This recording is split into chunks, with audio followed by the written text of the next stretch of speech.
Welcome, everybody. It's time once again for the next chapter with Charlie Hedges as he explores turning the page on his life and yours. Hey, Charlie. Hey, Paul. You know, I'd like to encourage our listeners to sit back and enjoy, because today will be a special conversation with a very special guest. Our most delightful guest, Judy Gaman, is here to talk with us about the subjects of friendship and the power of perspective, lessons she learned from her friendship with a woman over 100 years old. She has a most engaging book on their friendship titled Love, Life, and Lucille, Lessons from a Centenarian. Judy's view on friendships are fresh, they're powerful, and there's lessons for all of us. I'm so looking forward to our discussion because Judy is a highly accomplished author, radio show host, podcaster, and has worked for more than 25 years in the healthcare industry, most recently as the CEO of Executive Medicine in Texas. Today will be just about a couple of lessons that Judy learned from 103-year-old Lucille, and I'm anxious to bring her on the air. So let's get to it. Judy Gaman, welcome to the next chapter with Charlie. Well, I'm so excited to be here. It's such a pleasure. You have such a great and engaging show, and you know, when you get offered an interview on a show like yours, you take it. So thank you so much. That's very kind of you. Thank you. I'm going to use that for my for advertising. There you go. I'll let you. Thank you. So, Judy, tell me, you did a project where you started interviewing centenarians, and for people that doesn't ring a bell, that's for people over 100 years old. Can you tell me about that project? What was your goals in it? What got you into that? Yeah, sure. Before I was the CEO at Executive Medicine of Texas, I was a director of business development. As part of my duties, I worked on several projects with the physician founders, and one of those was a book called Age to Perfection, How to Thrive to 100 Happy, Healthy, and Wise. And, you know, when I first got into that, it really was more about, okay, what does the research tell us? I was looking at things like the blue zones. Those are areas in the world where people live very well into their 90s and well over 100 and are still very healthy. And pretty soon, you know, there was just a lot of good science there, a lot of history, and a lot of good information, but it just seemed to be lacking something. And then I had, an epiphany. It was, why don't I just ask the people over 100 how they did this? And so that's what I did. I set out to interview people that had been there, done that, got the T-shirt. And one of those people that I interviewed was Lucille Fleming, and I met her just days after she turned 100. And I have to tell you, it was really a serendipitous moment. It was life-changing. And it was the friendship that everybody wishes they had, but I didn't even know could exist until I met Lucille. Tell me about Lucille. What made that friendship so special for you?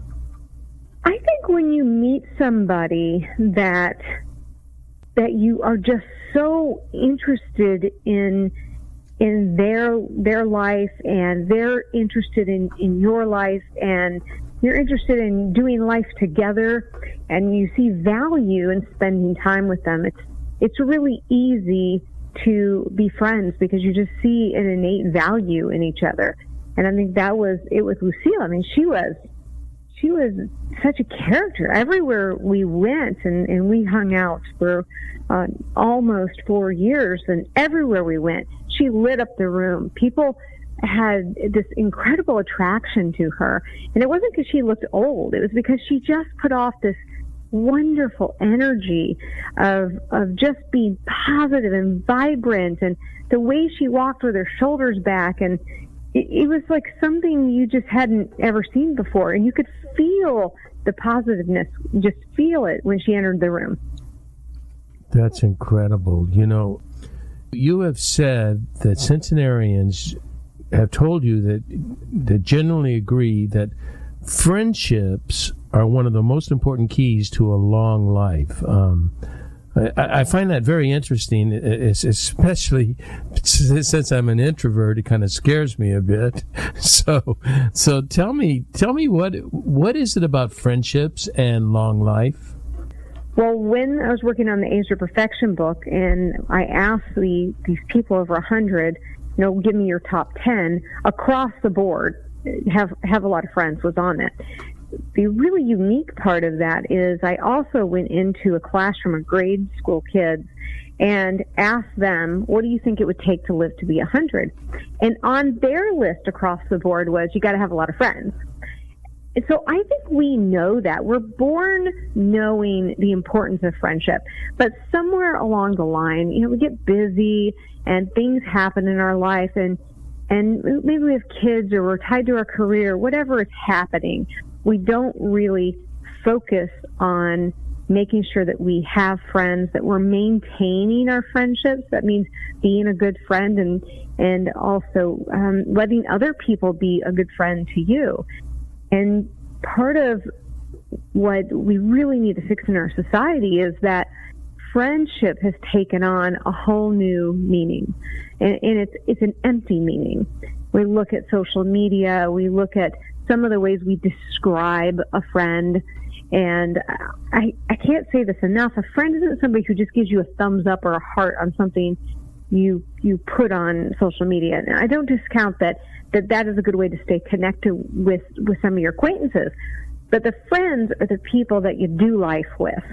And we need to be doing life with people. Several decades ago, I heard a speech by Bill Hybels at Willow Creek Church when he had just started Willow Creek Church, and he defined had us create a 3-column list, and there were VDPs, neutral, and replenishing. And he said there's 3 kinds of relationships in your life. The first are the VDPs, which are very draining people. And he had us make a list of the draining people in our life. And then there are the neutral relationships, your acquaintances, the people you know at work and in your various encounters, but you don't hang out with them. But the place that is really critical is that replenishing relationship, that both of you feel replenished after being together. There's just something about being together that excites the soul, and that sounds like the kind of friendship that you're talking about.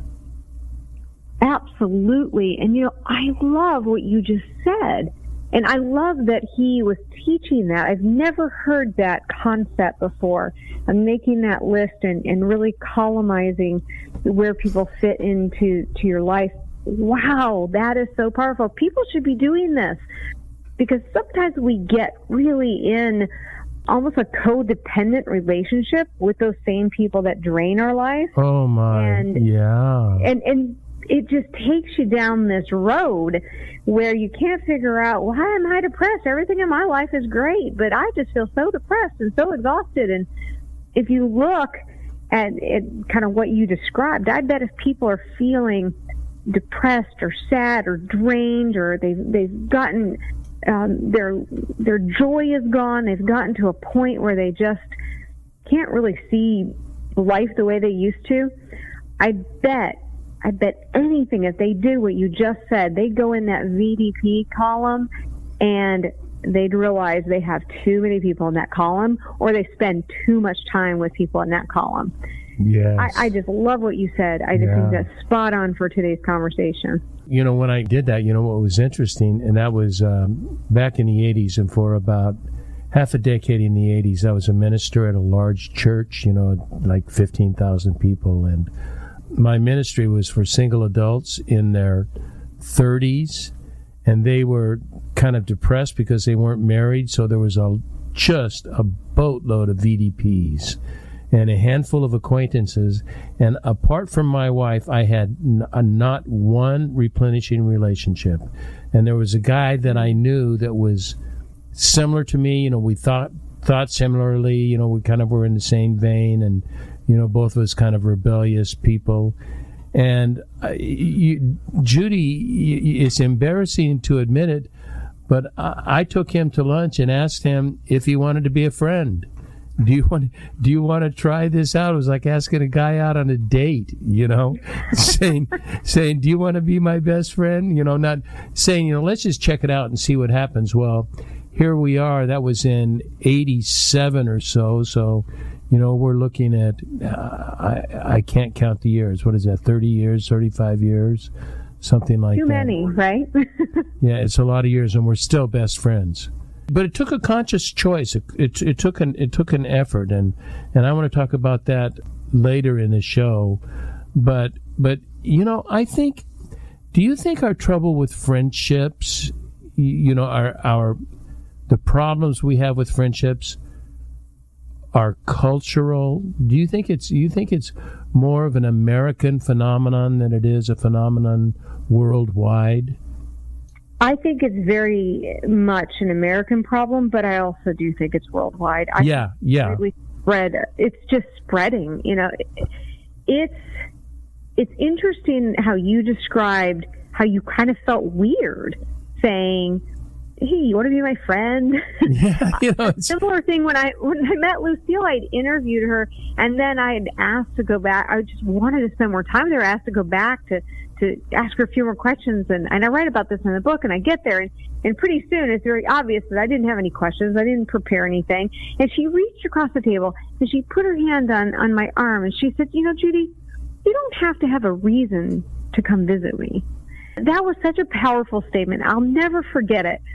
I think as a society, like you said, that we have gotten to where everything has to have a purpose. Everything has to have a meaning. We have to be going there to get something, and looking out for what's in it for me, or what have you. Almost like a salesmanship mentality that we've moved away from being able to just be together as human beings. Yeah, it's become very transactional, hasn't it?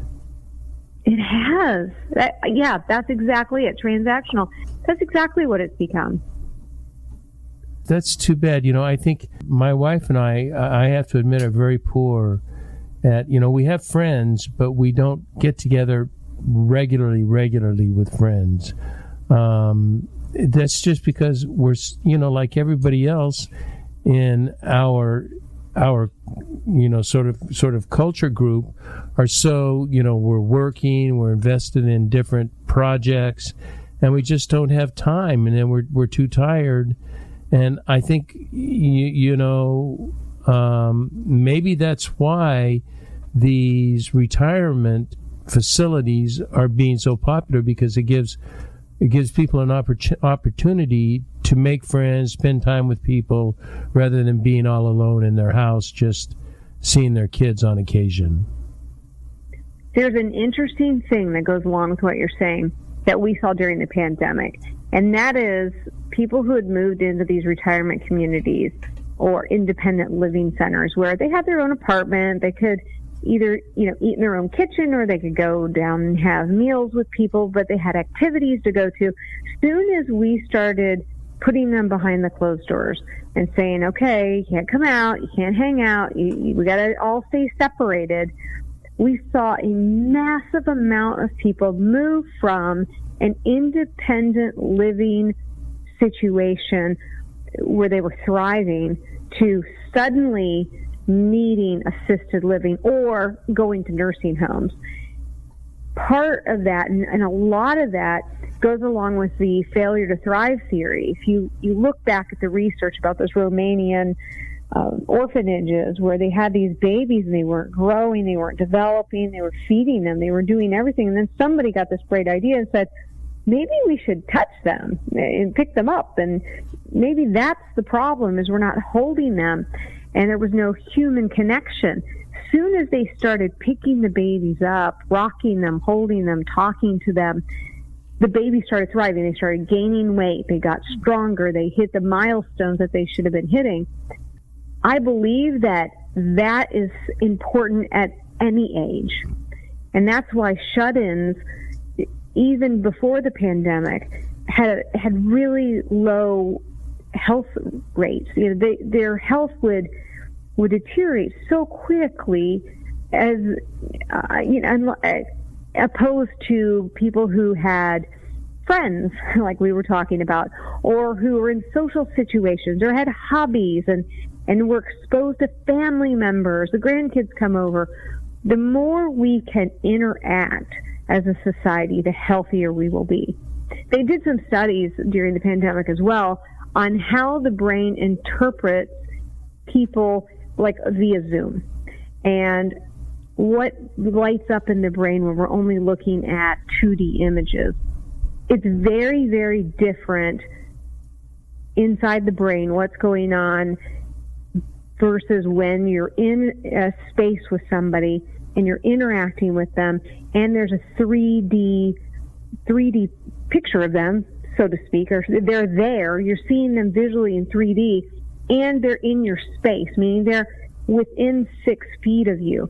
This research is really incredible, and it really goes back to that failure to thrive or the ability to thrive. It proves that we need each other and not just on a computer screen. Boy, I'm so agreement. I even today I struggle with Zoom. Many times I just say, I don't need to Zoom. Can we just talk on the phone? Seeing your face doesn't. It's easier to talk on the phone rather than Zoom to me, because that doesn't. Well, there's a reason for that. You're going to tell me there's something wrong with me. No, not at all. This is some research that they did about these Zoom work from home and all these virtual meetings. It showed that when we're in virtual meetings where we're seeing our own image, we're seeing other people's image, and we're having to focus where our eyes are, where the camera is, we're worried about our surroundings, we're worried about the way we look. It is so taxing to the brain that people that were working from home, that were in these virtual kind of situations, and these kids especially that were in virtual classrooms where they had to constantly be on using all of their brain and worrying about all those things, how do I look, what's going on in my environment, what's going on behind so-and-so's environment, that they actually were exhausted so much sooner, and the productivity would go down just simply because there was so much going on. So many parts of their brain were being activated. For the kids, it wasn't just about learning. It was about all that other stuff that goes on mentally. And for the adults, it was trying to, am I sitting up straight? Am I looking here? Am I looking in the right place? And what I'm saying, because I'm watching myself speak, and do I sound okay? Do I sound stupid? Do I sound smart? It's exhausting. And they found that, like you said, just picking up the phone and having a conversation, we can focus on the words. We can listen to each other, focus on the words without all that other distraction, all the other clutter in the background. That is fascinating. I've not heard that, but as you describe it, it sounds so true, because when I am on Zoom, my mind, I've got 40% of my mind on our conversation and 60% of my mind on peripheral crap, that doesn't mean anything. Now, that's not like that's untrue with personal interaction, but we've adjusted to that and we know how to react to that. That's life. That's the way life works. But I'm not so necessarily focused on myself on Zoom, I can be more focused on myself than I should be. How am I coming off? How am I looking? How am I sounding? That's a great observation. I definitely think it is, because I believe that we didn't really appreciate the brain taxation until we were way deep into this. We started saying, how come the kids aren't thriving in school? How come we're seeing the antidepressants prescriptions go up?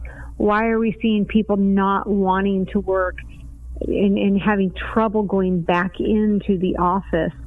Because parts of the brain have just become exhausted. There was an article I wrote in the middle of the pandemic, And it was focused on how many decisions we had to make all the time, and decision fatigue.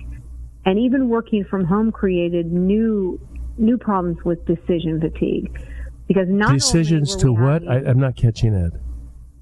Fatigue. Okay. So decision fatigue. Yes, got it. Just exhausted from all the decisions. Yes, exhaustion. And when we were working from home, it was even worse because it wasn't just, okay, I'm going to go to the office, I'm going to go with my computer, and I'm going to focus on this. When we're at home, the decision fatigue is, oh, well, I can probably get up and do a load of laundry in between these two calls.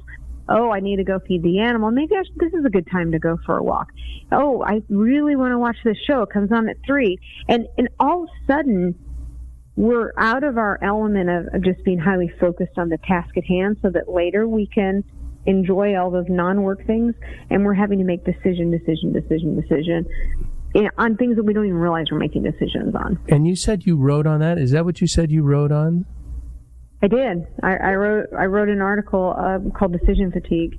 Will you, let's just remember after the show for you to send me a link to that. I'd like to put a link to that on the show notes because I think that's really powerful.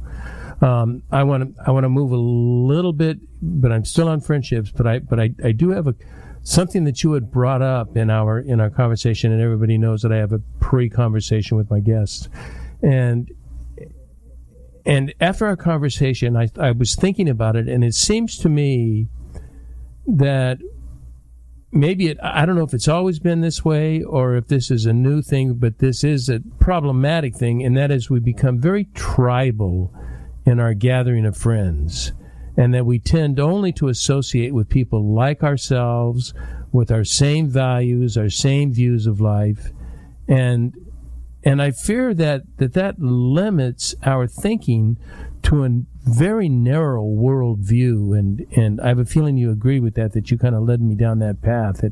What do you think?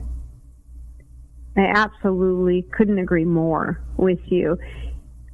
We grow when we're stretched, and the whole us four, no more, shut the door theory is going to be the demise of us as humans, because we need to be stretched. We need to learn. We need to have a conversation. I have said before, and maybe I said this in our conversation, that my 50-year-old self would not agree with my 20-year-old self. Yeah. And my 20-year-old self certainly wouldn't agree with my 50-year-old self. So within our own lives, within our own life experiences, we have times where we're not even in alignment with our own beliefs. So to expect that we only need to have or should have friends that agree with us is not just shallow, it's ignorant, because we won't grow unless we're really stepping outside of the box. And it doesn't mean that you have to say, I'm going to go have a friend that's completely on the other side of the aisle on every single, thing politically and morally and all those things that we get all worked up about. And I'm going to change and I'm going to believe everything they believe. We don't need that. We don't need that one-sided, everyone has to agree with this ideology, or they're wrong, or they're bad, or. We need to be able to have real conversations. And it was real conversations that are what our country is based on. Do you think we had a day where we had that, Judy? Do you think there was a day when we were more open to conversation than we are now? Well, I mean, forget now. I mean, now there is no such thing as conversation. There's vitriol and dismissiveness, even within families. Oh, I know. Tell me, I know. And just so what you do is within families, you learn not to talk about it.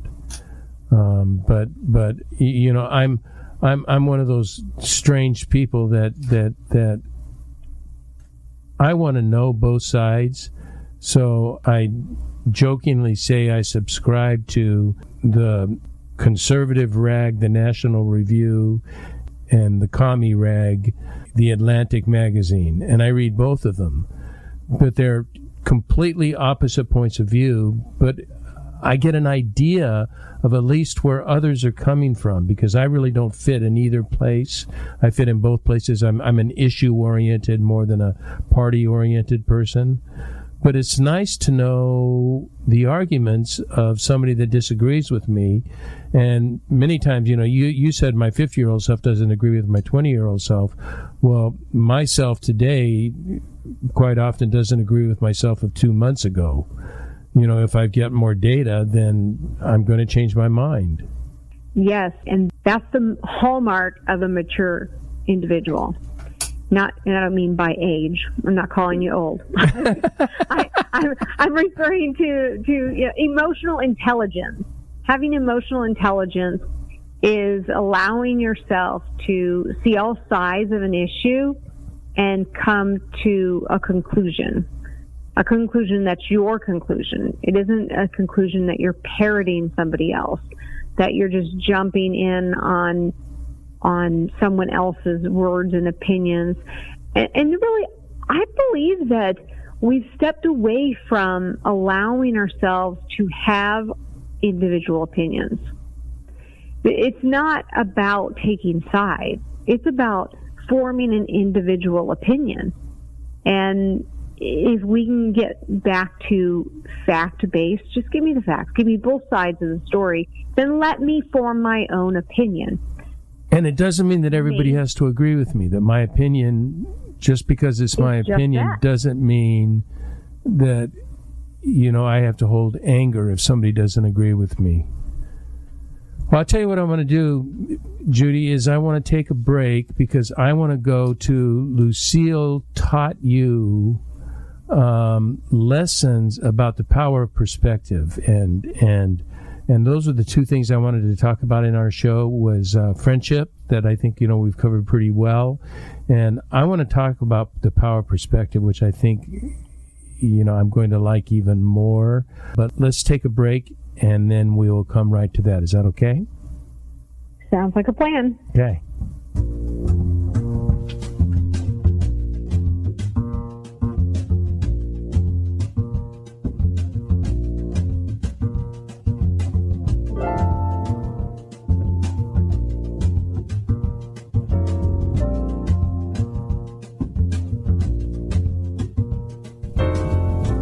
Hi there, this is Charlie Hedges, and you are listening to The Next Chapter with Charlie, and we are having a treat today with Judy Gaman, who is kind of the expert at life, the universe, and everything.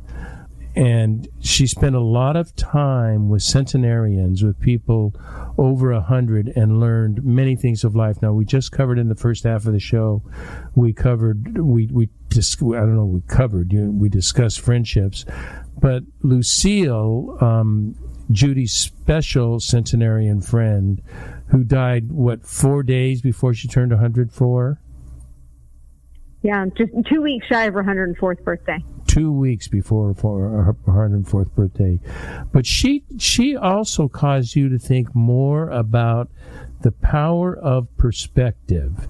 And I know this is sort of related to what we've already discussed, but I think it's an essential topic, and that you told me that you believe we see life through the lens of our own perspective. I so agree, and I think it was Anais Nin who wrote something like, we don't see things as they are, we see things as we are. And that is, and so there's a narrow and a wider perspective into who we are, and the ability to accept that. Talk to me about that, about seeing life through the lens of your own perspective. Well, our own perspective comes from our own life's experience. And no two people, even two twins growing up in the same household, will have identical experiences. They might have identical genetics, but they're not going to have identical experiences. How we experience the world, the things that happen to us, the people that come into our lives, all of those experiences form our lens that we see the world, or our perspective from which we see the world. If you look at like a perspective drawing that an architect would draw, and they draw the room from one angle, and they draw the room from the other angle, it may look like a very different space. That is why we can't all agree completely, because we're not all looking at the same thing. We're all looking at that room of life through our own perspective. It is. I was thinking that perspective, you talked about it as a lot of it is experience, our personal histories, and that so perspective is learned largely unintentionally. But can't we make perspective a matter of choice? Can't I choose to think more widely? Can't I choose to broaden my perspective? I believe you can, but I don't believe you can broaden your perspective without broadening your experiences. Right, I agree. So you could say, I want to be more understanding, or I want to be, more well-versed in this particular issue. Unless you experience something that changes your perspective, it's just a want. It's just a desire to see things differently. We have to see things differently because we had that different experience. I think I shared with you on our call that this was a good example. And I have a very dear friend, like almost a sister to me, and she's African American. And during the Black Lives Matter movement, she and I were having a conversation over lunch, and she said, "Judy, you have no idea what it's like to be discriminated against." And I was really taken back by that. I was a young child. I was 10 years old when I moved from Detroit to small town Texas.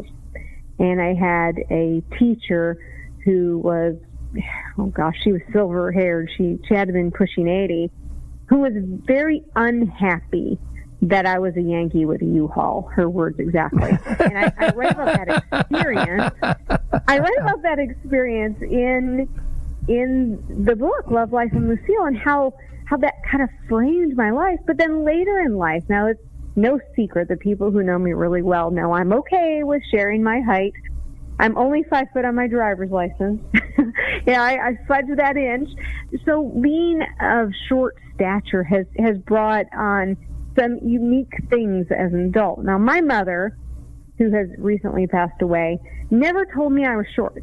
She never told me I couldn't do things. I mean, goodness, she signed me up for basketball. I don't know what she was thinking, but she always thought that I could go and do and be whatever I desired to go and do and be. And because she instilled that in me, I fully believe that. So I grew with a lot of confidence to be able to be me.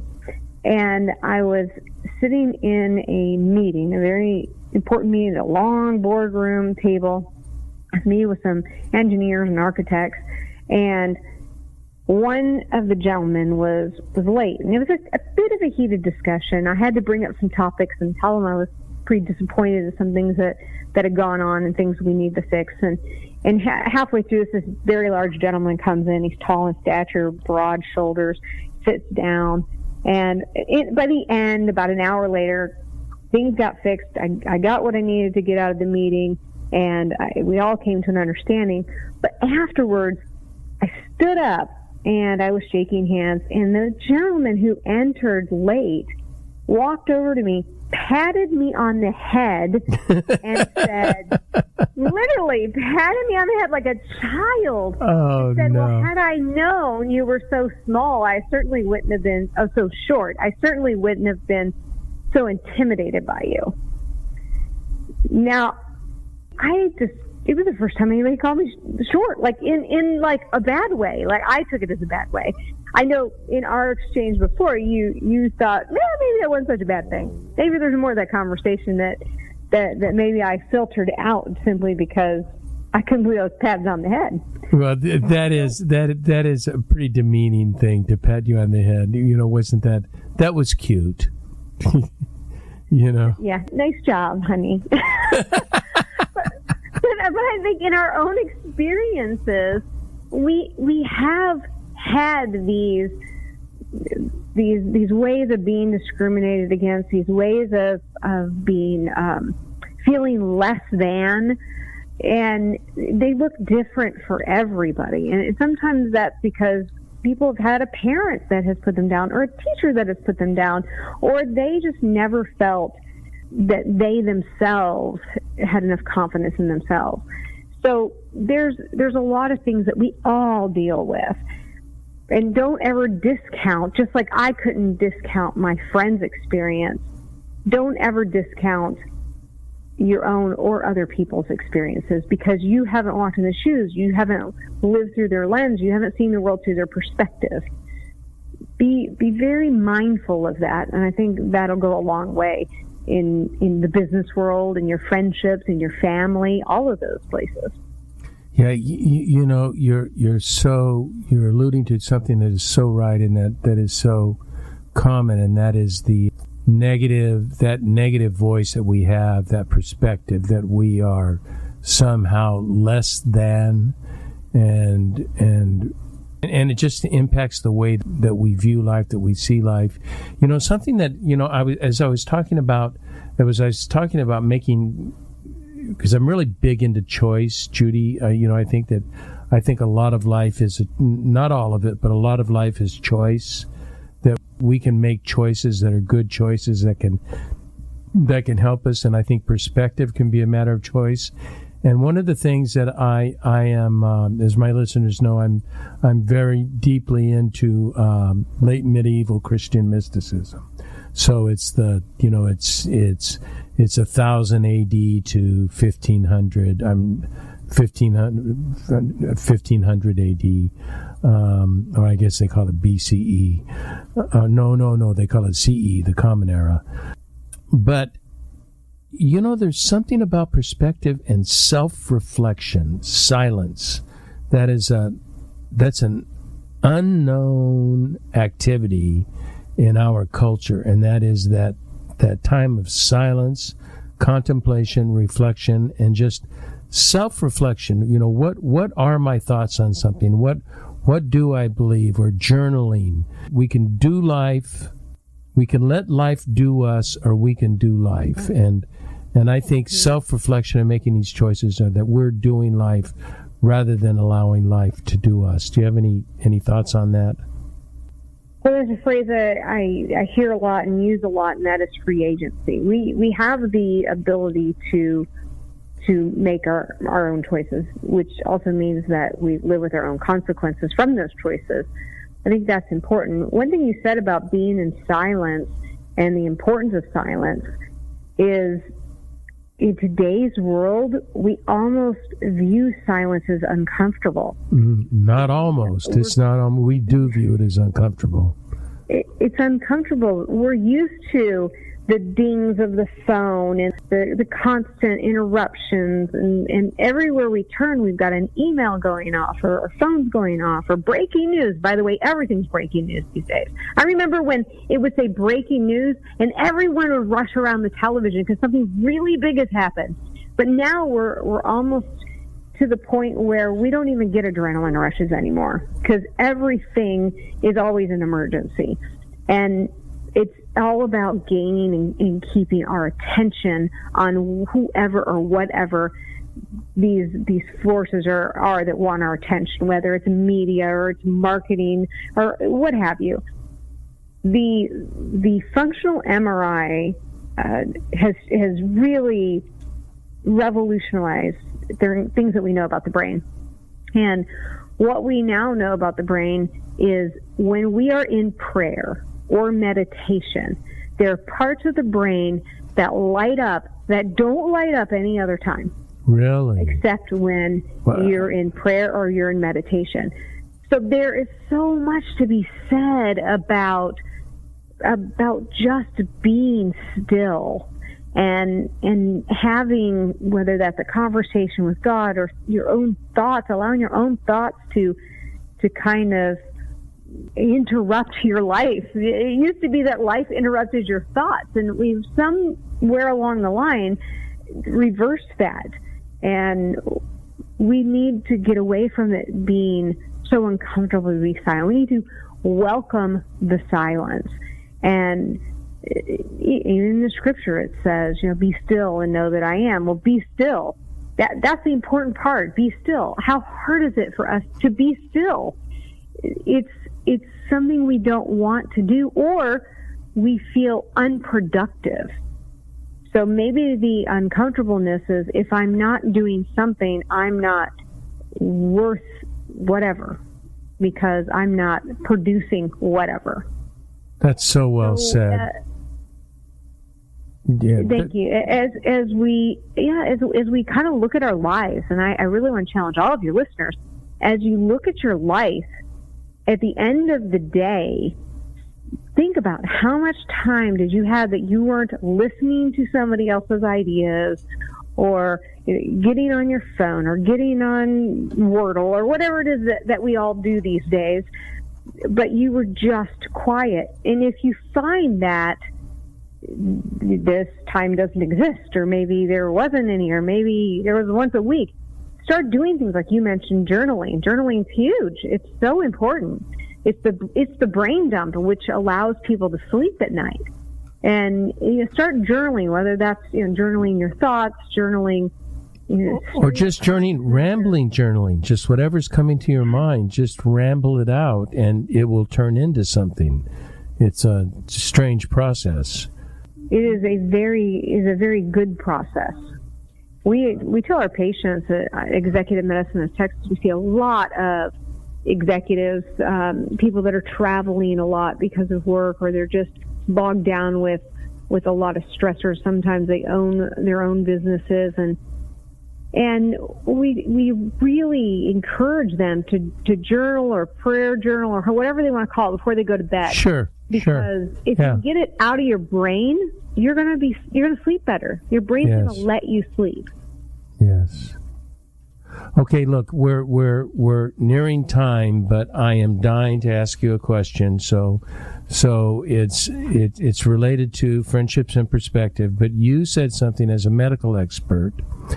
You said, as a health specialist, you advocate that friendships and perspective have a huge impact on our health. Now, I have no idea what you meant by that, but I'm really curious. Can you sort of briefly get me up to speed on how friendships and perspective are advantage to my health? Certainly. Well, let's start with friendships. So friendships are important to your health for many reasons. But what we may not understand is that when we spend time with other people, we actually have chemical reactions in our own body. When we are laughing, we're releasing happy hormones. Those happy hormones are related to longevity. So it's so important that we have those friendships and we have those experiences. And even sharing the ups and downs of life reduces our stress levels. And reducing stress will reduce your chances of heart disease and cancers and diabetes, because when we have increased stress and we're in situations where we feel like, the whole weight of the world is on our shoulders, and there's really, we've got to solve all these problems by ourselves, we create this storm of inflammation, chronic inflammation within our bodies. And that is the root of all of these chronic diseases, is this inflammatory state. So having friendships and spending time with other people, laughing and enjoying life and having downtime, that is going to reduce inflammation. So super important. And then when it comes to perspective and health, it's really about the term worry. What is worry? Worry is just another word for stress. So when we worry, we maybe lose sleep. Well, I mentioned earlier about a functional MRI. Another thing that we learned about the brain is that when we go into a deep sleep, and as we go into sleep, our brain cycles through the sleep cycle, and we want to get into that deep REM sleep, that rapid eye movement. Right. But every time we go to sleep, we go into the first cycle, but as those cycles go through, they last longer. We now know that the brain washes itself like a washing machine, and it clears out all those plaques and things. So if we're under tremendous stress because we don't have perspective, real good perspective on the fact we're going to get through it, whatever it is, we're going to get through it. If we don't have that, and then we aren't sleeping well, we're increasing our risk for dementia, Alzheimer's, stroke, all of these things. So if we talk about longevity and we say, what are things we can do right now to help ourselves live longer, healthier lives, not just more years, but good years, that is, have friends, hang out with them, enjoy life, make it a good focus in your life, and then find ways to have perspective. And sometimes those two go hand in hand because your friends will help you gain perspective. Right, of course. I love that, and especially what I love that is you're not telling me that I have to go to a gym, and that I have to start popping health pills, and I have to, you're saying just live a more well-rounded life, live a life that involves other people, because we are created. I believe we're created to be relational. We're not that the Creator is a very relational entity, and desires intimacy, and I think desires us to be intimate not only with the Creator but with other people, and it just makes perfect sense that this is a great move toward longevity. Judy Gaman, I did it, and you didn't correct me. Judy Gaman, you are amazing. It is so. We could talk for forever, but thank you so much for spending time on the show with me. It's been my pleasure. Thank you. Oh, I'm glad. And hang on afterward, and we'll chat, and we'll get a link to that article that people may want to read. I know I do. And again, thank you. So for our audience, that's all we have for today. This is Charlie Hedges signing off. Bye for now.